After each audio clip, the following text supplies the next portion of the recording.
As I entered the house, I noticed that something was wrong. There were no cries of "Manda, Manda" coming from my twin 2-year-old siblings as they rushed to greet me and hug my legs.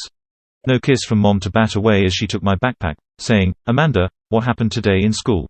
No random advice or tidbit from my 15-year-old sister Amelie ran out of our room and grabbed my hand to pull me in and show me something. She was a year older than me, but we felt like twins. No whir of the overhead fan.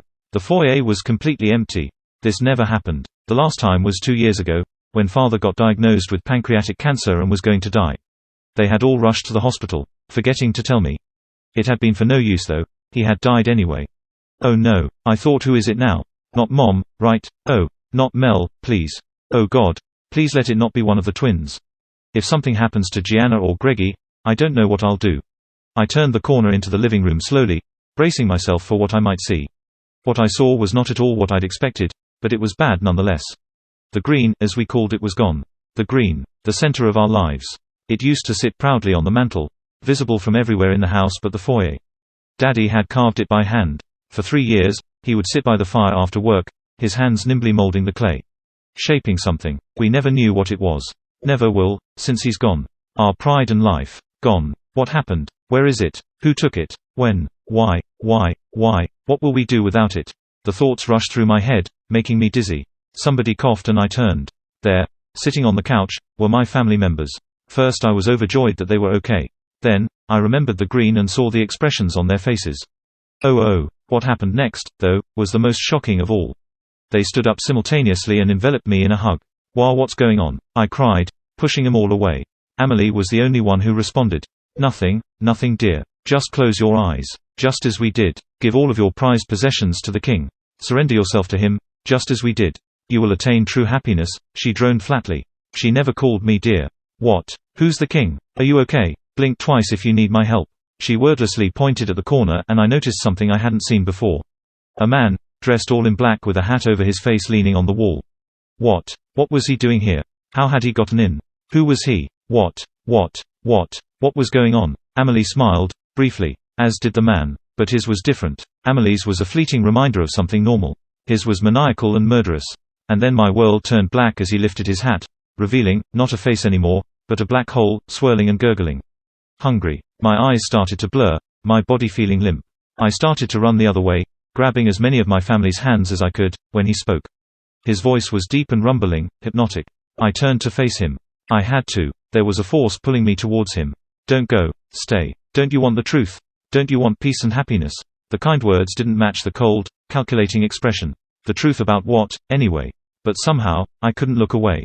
Maybe it was his voice or how his gestures seemed to be pulling me towards him, or how he seemed sad. I could never refuse someone who was sad. So I stayed and I listened until I didn't even know what he was saying. I just knew that I believed it and I trusted him and that he would do what was right. Then he snapped his fingers and I was shocked back into the present. I looked around me, dazed. I didn't understand what was happening.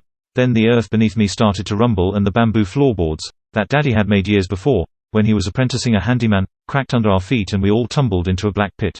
All but him. He hovered above us, cackling, the black hole replaced once again by a face, though this was no comfort as the face was cruel and crazy.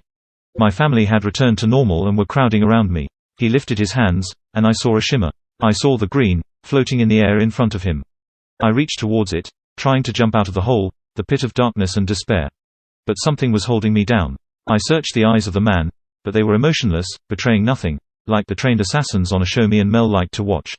What was it called? I don't know, but this was no time for such trivial thoughts. I doubted we'd even be able to watch TV after this was over, whatever this was. I saw our TV sitting right outside of the pit. The man, or the king, I suppose, noticed my gaze and pushed the TV in the pit with us. Mom only had eyes for the green. She was sobbing, reaching for it, screaming, falling. Over and over again. Mom never cried. The only other time I had seen her like this was the week that Daddy died. Nobody made Mom cry. Nobody. Not even strange men with superpowers and black holes for faces. I screamed, a blood-curdling scream, as Gi and Greggy would tell me later, their only memory of the moment. I leapt out of the pit, the evil no match for my sheer will. I reached towards the green, thinking, foolishly, that once I had it everything would be normal again.